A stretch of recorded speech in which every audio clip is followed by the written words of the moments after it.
Your home is not worth what it was when you purchased it. That may be the obvious statement of the year, I know, and it's going to depend on when you bought as to what that really means to you. If you bought in the last few months, it may be significant to you, but if you plan on staying in your home for a long time, you may not care at all. If you bought 20 years ago, clearly it's worth more than it was when you purchased it.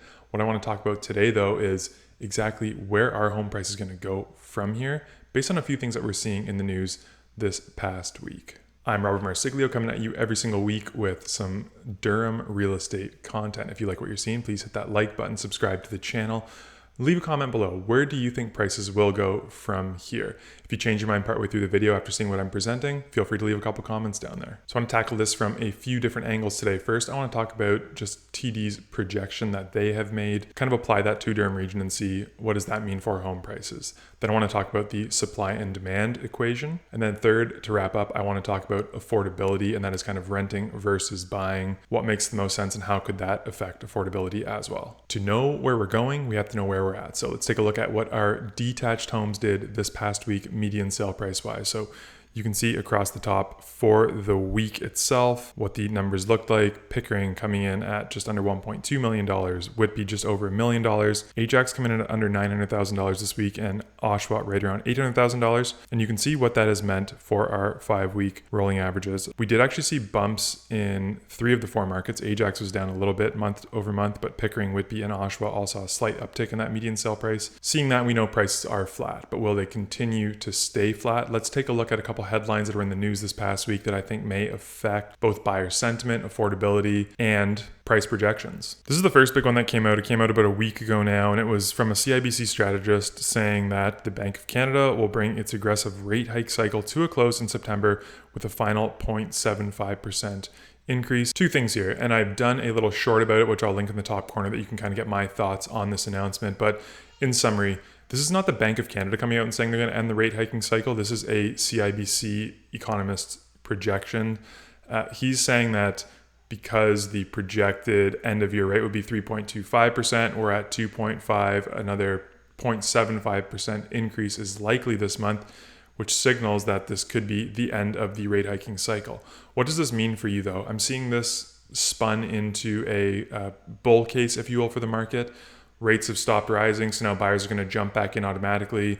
And then the demand side of the equation is going to kind of overwhelm the amount of listings that we have available right now, because as we do know, months of inventory has been petering off in Durham Region. In reality, I think it's going to take some time to actually see the effects of these rate hikes trickle into the housing market. But I do think 0.75 is going to play a big role in affecting buyer sentiment going forward. Prices dropped a lot faster than what rates kind of how they affected affordability in the early days. So this is going to be another significant increase. Again, 0.75 is not guaranteed. Could be 100 basis points. It could be 50 basis points. But bottom line is, just because the rate hiking cycle is going to end in September does not mean that prices will rebound automatically. The second snippet I want to take a look at is from TD Economics and a new report from them saying that Canadian home prices could plummet up to 25% peak to trough, with national home prices having shot up 46% during the pandemic. A 20 to 25% decline would only partially retrace their recent growth. So again, that's a national average that they're talking about, going to come down 20 to 25% from the peak. Again, they're talking about a 46% run up, but what have we actually seen more in the micro market in Durham Region in terms of a run up as well as a correction to this point? Here is our run up, and I kind of arbitrarily chose March 2020. Pickering from 850,000 to over 1.5 million. Ajax from just over 800,000 to just under 1.45 million. Whitby with our biggest jump in that time from $740,000 as the median sale price for a detached home in March 2020 to 1.5 million at its peak. So that's a change of 102.4%. Then Oshawa, as we can see, in second place. I don't think it's a podium you want to be on necessarily, but up 97% in that same time frame. On the way back down, what have we seen so far? So again, this is the sneak peek at the August median price numbers. These aren't complete quite yet, but they're going to be pretty close to what we see for the month. We'll have the kind of up-to-date numbers in my monthly update next week, but you can see this is kind of on the way down now. From the peak down to where we're at now, Pickering is down about 25%. everybody else coming in at from, anywhere from 31.5 down to 29.7%. So you can look at this a couple ways. If Canada went up 46% in the pandemic and is projected to come down 20 to 25%, whereas Durham Region went up on average, let's call it 90%, you could expect the correction to be more than that 20 to 25%. We have already seen kind of 30% corrections in a few of the markets, but I still don't think that is the end, even though we've been kind of flat for the last few months. I still see more of a correction coming, whether that happens right now in September, October, November, December, whether it takes till next year, whether it's a slow trickle or whether it's one big more drop and then a kind of more of a flat line. I'm not sure what that's going to look like just yet. What I can say is that if you were to apply kind of an average, call it 6% growth year over year in house prices from March 2020 to where we're at now, the detached houses are still overvalued in these markets by anywhere from $150,000 to $200,000 just based on that price appreciation. Based on the correction we've seen so far and kind of what the projections are from TD, we could expect more of a price correction in the near to medium term, let's call it. The next thing I want to look at, like I said, is the supply demand equation. So we'll start with demand, which would be kind of the number of sales that we see at any given point.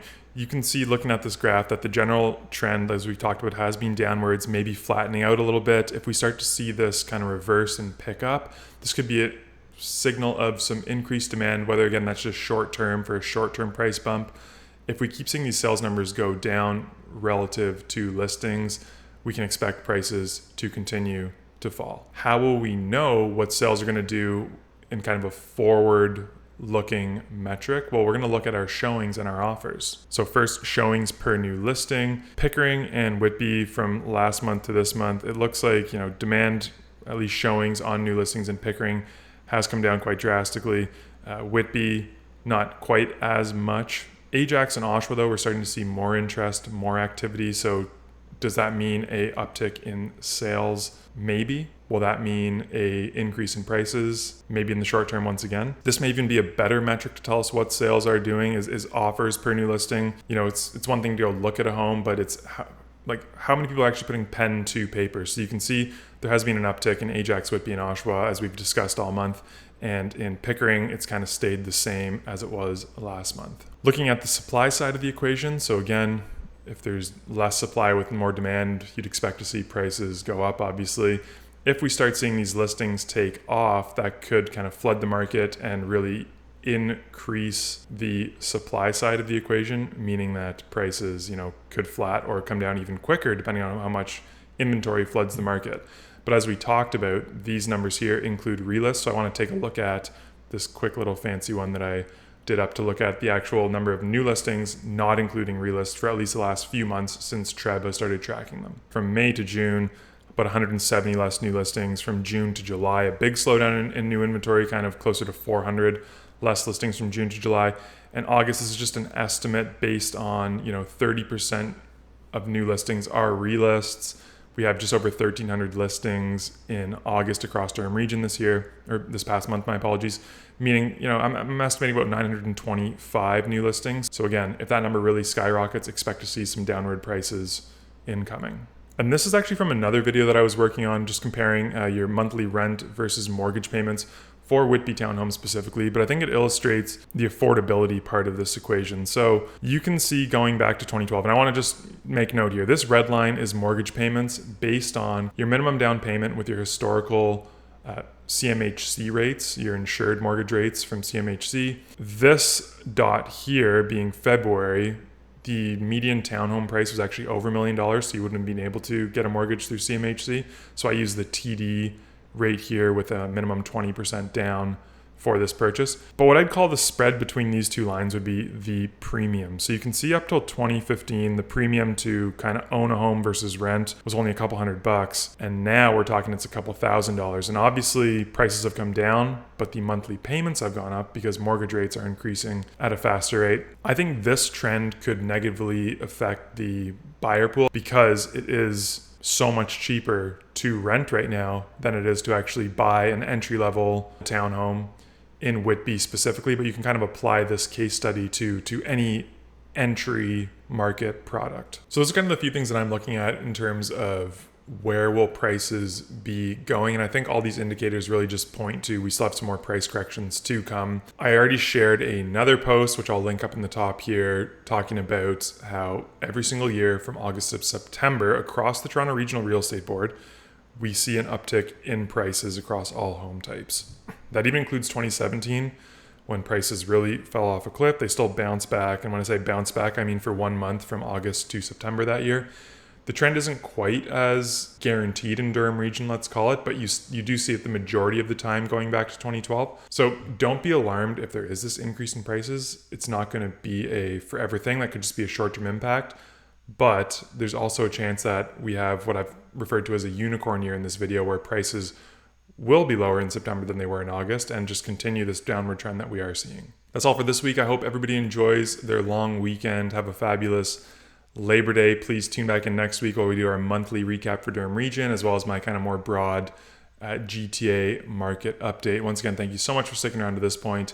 Have a safe, happy, and fun long weekend. Until we speak again, cheers.